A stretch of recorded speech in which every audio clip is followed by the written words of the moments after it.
Ben has got some big wins in the bricks and minifigs case, but as he's got those wins, he's also facing some huge liability. We're going to talk about that today on The Legal Mindset, where we teach you to be your own judge. I'm Andrew Esquire, American attorney.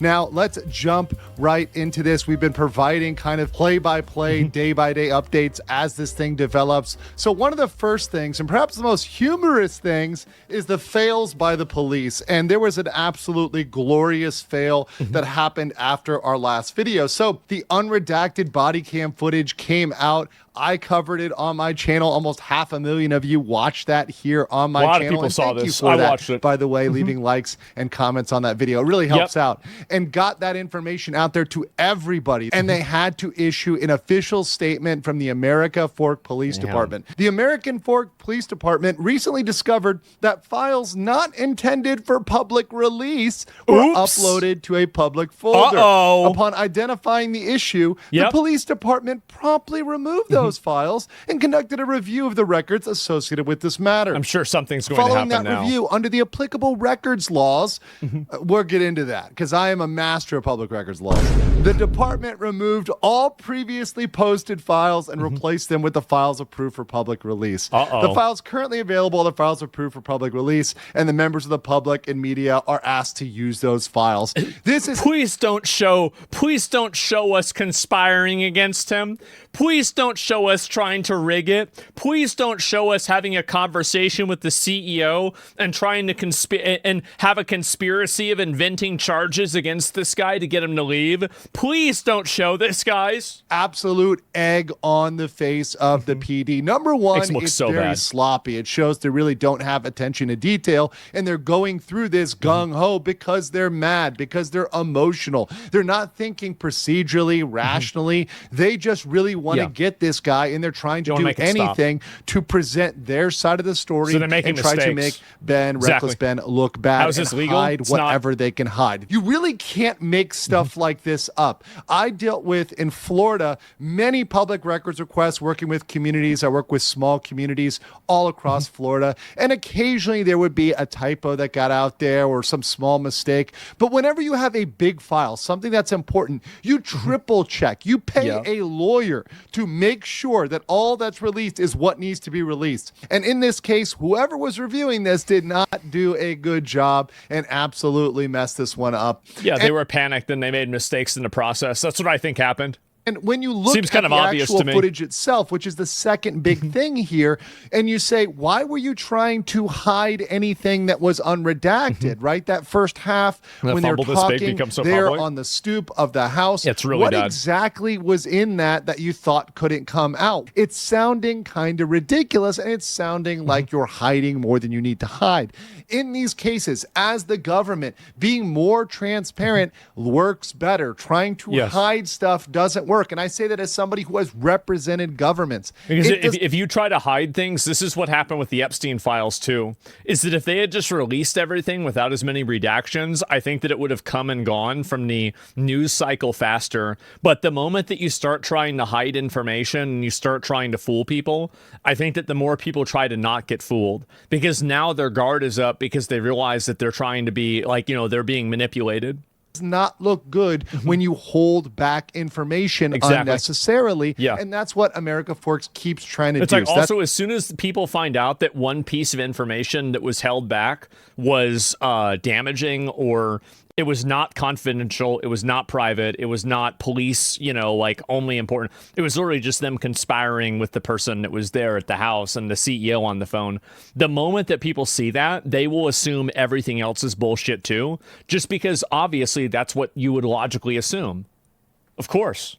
That's an absolute L foul here. Play is now, evidence of before foul we get play. to another L that Bricks and Minifigs takes, I'm going to follow up because today's sponsor is once again freecash.com. If you're like me, you enjoy a little extra money, lawyers like that money, click on the link in my description as well as in the pinned comments to sign up for free cash. You can go do some games on there if you're already playing games. They can put World of Warcraft or how about they put Marathon on this? Maybe then they can get back up to 50K players. Hey, might as well get some cash back from that or do some surveys. Yeah, they gotta do it's something. Not a get-rich-quick thing, but it's also not a scam. It's a registered German company. Check that out with the QR code on the screen or the link below, freecash.com. All right, back to the screw-ups. So we've got here Bricks and Minifigs spin. So they tried to spin to the mainstream media here. Out, you see this with KSL News Radio 102.7 as Utah-based reseller parts ways with owners involved in viral Lego theft allegations. So trying to say that, hey, we as corporate have distanced ourselves from all these bad people. We've gotten rid of the bad guys. That's their corporate position now. Well, it turns out that was a lie, right? The lie detector said, wow, that's what a lie. surprise. You look at the filings here, and you see that Bricks and Minifigs with Brandon Best, who was one of these bad characters involved here, that they came out and publicly said they parted ways with. Well, he's still on a store in Eugene, Oregon. Womp, womp. And this is... So they tried to roach out to the one that was public, but then people looked into the paperwork and they found out that he owned another store as well. It's crazy how corrupt these people are. The sort of thing that the internet detectives on X, on other platforms, on as YouTube, soon as people think that you're trying to lie, they will try to go through everything to prove it. Are finding that people don't want to mainstream have their media is really intelligence not insulted. finding. So shout out to all those people They don't want to be taken on advantage forums all over the place. This thing is getting out there, and the internet sleuths, you know who you are doing an excellent job of logging this and not allowing them to get away with these corporate shenanigans. And I know these are corporate shenanigans because I used to pull certain tactics like this back when I was working on the corporate side, trying to do an old switcheroo. Another switcheroo they're trying to do here is changing and filing for a new LLC in Oregon. So they're trying to file a new one here, the Willamette Forest Ops, trying to switch out LLCs, play a little games there. But now people are spotting this and calling this out, and that's just not going to work. The other thing... Yeah, the moment people feel like you're trying to hide, they try twice as hard to find you. Which is on the side. I mean, it's just basic human nature. It's the same as like a dog. You try and pull a toy out of a dog's mouth, it'll bite down on the toy. It's the same psychology. And Ben really had a huge W here, which he can celebrate, is he's gotten to almost $450K in his GoFundMe. Now, it's excellent. Obviously, that is looking to go towards the Mancells or cover the costs, some of the legal defense, etc. Stuff going on with this. That's absolutely fantastic. But what that also creates is a giant target on his back. Now, we saw in the footage how they were very acutely interested in those GoFundMe funds. And exactly. And so that's the reason why, that's one of the ways that they're trying to hold it hostage, is that they're trying to say that, well, we're not going to distribute the funds, or they're going to take the funds away from him. I forgot what Ben said specifically, right? They're not going to do that until this lawsuit is over. And I think that's what's really, really fucked up, right? Going after the $400,000. Exactly. And let me see if I can pull this up and GoFundMe Lego. Lego Brian. Okay, yeah, can I? Okay, so the GoFundMe is back up. You can see right here, it was taken down yesterday, and it has now been updated once again. I think this is a great thing. Obviously, it's a good thing. So, yeah, I don't know really why that happened for a day, but it obviously makes, by the way, this is another big thing, is that it makes GoFundMe look really bad. Whenever you have a third-party actor that's able to affect the way your website functions, it makes people lose trust in your website. I mean, duh. Of course. That's because they want some of that money. If they can get that money, they're going to do anything they can to try to get that money. Because if you thought they were interested in $200K worth of Legos, which they say debatably is $100K, whatever, $100, $200K of Legos, they're more interested in $450K almost, it'll get there, of cold hard cash. You better believe they want some of that cold hard cash. And look, there's nothing wrong with being interested in money, but there's one thing about how you go about it, right? And being blindsided by a... Everybody's okay with you wanting money. Everybody's not okay with you stealing money. It's actually super simple. It's okay for you to want to make a lot of money and to want to be rich. It's not okay for you to take other people's money and then say, now it's my money. It's really obvious. Corporation that may not have your best interests here, and also failing to prepare for this and take this seriously is a problem for Ben. And one of the things, as we're going to see in a clip right now, is that Ben doesn't necessarily take these legal threats seriously and hasn't gone to lawyers as aggressively and as much as he should. Let's take a look at the clip. We can thank him, but we should also write him a written apology as well. Exactly. Yeah. And what's so interesting in that, dude, did you hear this? Where he's like, we are willing to drop the lawsuit against you. So help me understand, are you aware of the lawsuit that they have against Brian, or is it the same one that you're lumped into? It's one lawsuit on all of us, and they're getting us for RICO charges. I don't really know what that is, but I heard it's a big deal. Yeah, I just saw a couple of lawyers. It's a big deal, and he's going to talk. I'll rewind here because he's going to talk about what the lawyers say. It is indeed a big deal. That's something you should take seriously. When you hear RICO charges, whether they're civil RICO charges or criminal, there is a difference there. We'll get into it when we do some more analysis down the line on that. I'm going to be honest, see whether or not that case sticks, which we'll talk about in a second. But this is a big deal for him. This could be crushing, like life-crushing liability, and it also can go for those GoFundMe funds. So if he doesn't take this seriously, if he doesn't actually go and lawyer up and try to fight back on this, he does risk that. That absolutely is at risk. Yeah, I just saw a couple of lawyers like briefly react to it. They're like, RICO charges, you know, they're like, oh, this is insane. Like, that's used for the mafia and stuff, you know, so. No, that means you have like insane motion. If you get a RICO charge, that's like, it's a bad. I love how they're reframing it. Bro, that's crazy motion, dude. What RICO charge? What does that mean? A RICO charge is a criminal accusation under the Racketeer Influenced and Corrupt Organizations Act, a federal law designed to prosecute leaders of organized crime.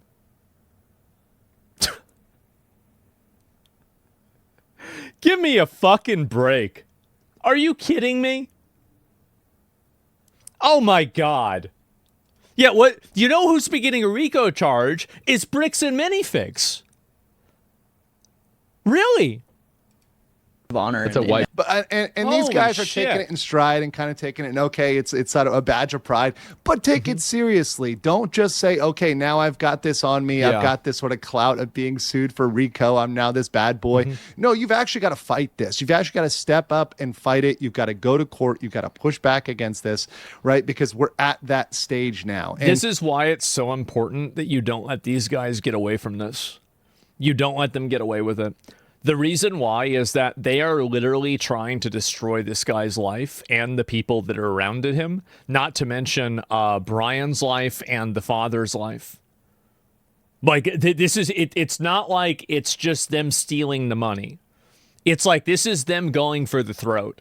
They're trying to get them charged on felonies. They're trying to bring up organized crime charges. Like, this is something very serious. There's enough, and we'll get into, you know, the legal defense. There's enough for him to go back and actually do that. He actually has the resources to do that right now. Boy, emotion right there.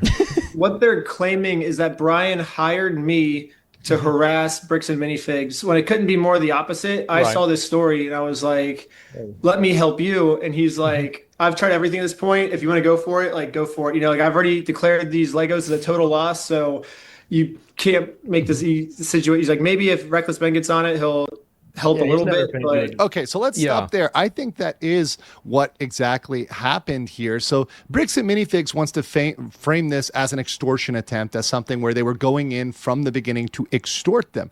Well, they're going in from the beginning to get what was justly theirs, and we've kind of exposed. It's extortion when you ask for your stuff. Yeah. No, we have your stuff. Give it back. Oh, I'm being extorted.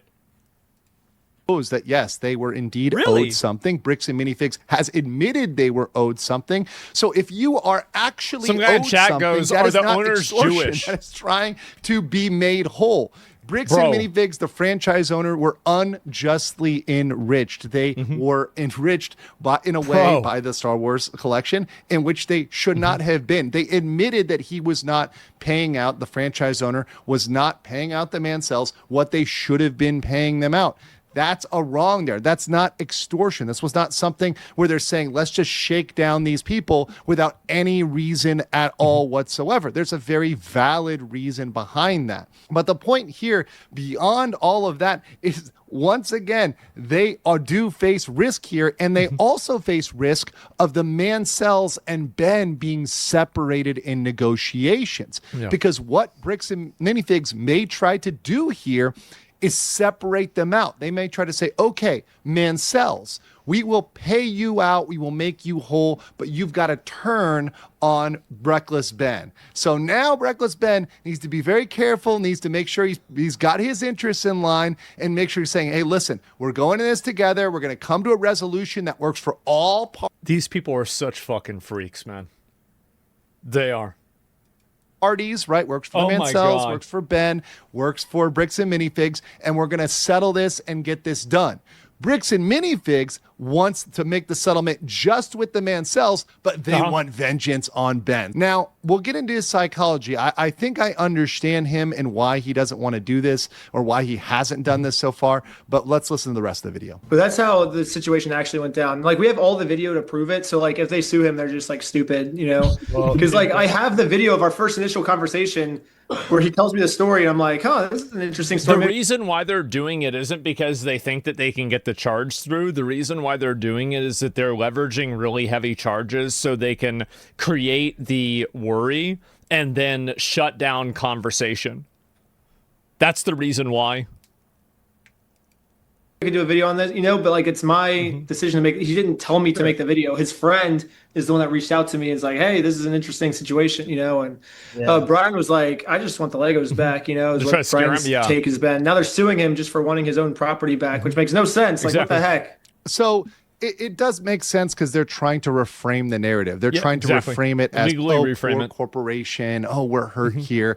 And they're also trying to frame him in the worst possible light. Look, everybody is out there trying to for their own best get what is theirs and trying to see what they derive from it in terms of a benefit, right? So everybody can benefit from a situation. Obviously, let's be real, let's be honest and objective, as I always am on this channel. Obviously, Reckless Ben is a YouTuber. He does want attention. He does want clicks. He does obviously want monetization. That's normal. There's nothing wrong with that. That's not a sin to want that. But at the same time, he's able to actually do something good, bring publicity to this issue.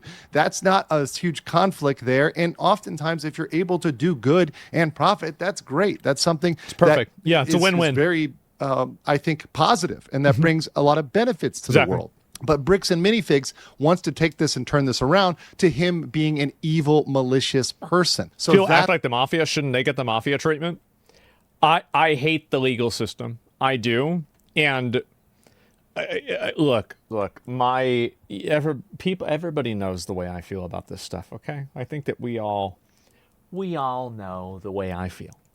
That's why he needs to do this differently. So let's go to my judgment. So the first thing that he needs to look at is to fund legal defense. And I think he can do this. If you look at the terms here in the GoFundMe, it does talk about legal costs. And I think that this legal defense, a legal defense of the RICO, could use some of those funds. He's gathered more than enough to get the Legos back, to buy all the Legos and fund a legal defense here. So he's got enough for a real lawyer now. So that part is covered. But I understand Ben, and I know why he's skeptical of lawyers. He's skeptical of lawyers because if a lawyer was part of his team in the beginning of this, they would have told him to not do certain things. They might have told him to stop. They would have told him not to do any of this, and they would have had him go through the legal process completely and then had it been done. Like, I mean, Reckless Ben does live up to his name. He does. But the problem is that him using guerrilla warfare basically to do the right thing, like this is always my perspective. I look at who's trying to do the right thing and who's trying to do the wrong thing. If someone uses the wrong process for the right thing versus somebody that uses the right process for the wrong thing, I'm going to end up on the side of the guy that used the wrong process for the right thing every single time. Duh. Who wouldn't? A bureaucratic Karen wouldn't. And that's what they're relying on. Listen, lawyers, we can be fun killers here. We can be risk adverse. We're aware of that. We know that. And sometimes YouTubers, particularly YouTubers trying to create dramatic content, are going to want to push the boundaries. I get that. I understand that. But there's a point at which you absolutely do need to get a lawyer involved, especially if the stakes have gotten this high. Once the stakes have escalated. Yeah, I mean, like, I think Ben's already coordinating with legal teams. Like, I know a few different groups of people that might be able to help, but I don't know where their competency is. I don't know. Like, I mean, RICO charges is something that's, like, very unique. And so I don't really know a lot about that. But, yeah, I'd have to say, legal. I mean, need to get rid of that I've had bias, to deal with get it rid of myself. that tendency to not talk to lawyers or that lawyers are joy killers, and come back and get one on your team, especially when you have more than enough resources for it now. He also faces some very serious liability. This is not a joke, and he risks those GoFundMe funds being targeted by Bricks and Minifigs, which we don't want them to get. I also think negotiations with all parties, the Mancells, Bricks and Minifigs, and Ben, right? And he can do that with a representative, so he can send a lawyer there or a mediator. I think that no matter what happens with the negotiations, nobody should ever forgive Bricks and Minifigs for what they did. There should never, no amount of apologies, like no amount of, like, oh, we changed, no amount of money or anything like that. There is nothing that they can do, and nothing that they can do to ever get rid of this. You tried to destroy a man's life in order to protect yourself from stealing another man's life. It's outrageous. It's undefensible, indefensible. And there's no denying this. It's just plain and simple. On his behalf, right? Somebody who is his legal representative to engage in those negotiations, because maybe, he's too in this personally. Maybe he needs a neutral party. Get a lawyer in there, get somebody in there to negotiate for you, sit at that table, come to a resolution, sign that off. I think that is the best one. And if Bricks and Minifigs at any point during the negotiation is in bad faith, they try to trick you, you can call them out. That's content. You've got the upper hand here. Ben definitely has the upper hand. The Mancells have the upper hand. For a while. So at any point, if they were to try to turn the tables on him or trick him, I think the eyes of the internet, the eyes of the world are still on this case. So the time is right to negotiate and get it done now. Absolutely. But I want to know what you guys think in the comments below, and I will catch you on the next one. Fucking based. Absolutely fucking based. I really hope that obviously they, you never capitulate to these people. Never do it. Don't do it. Malcolm at the wall call that art. Yeah, I can't really remind someone. There's the video right there. I've watched a lot of Andrew's videos. Make sure to give it a like. I'm glad that we've got a guy that's an attorney that's able to give some insight on this, that's clued in, and they know what the hell's going on. The other innocent BAM franchise owners should come together and sue BAM corporate. Maybe. I don't know what's going to happen, but I know that there's something that is profoundly and extremely wrong. And again, Bricks and Minifigs is that's a big problem, but the bigger problem, in my opinion, actually is the it's the police station, right? I mean, that's it.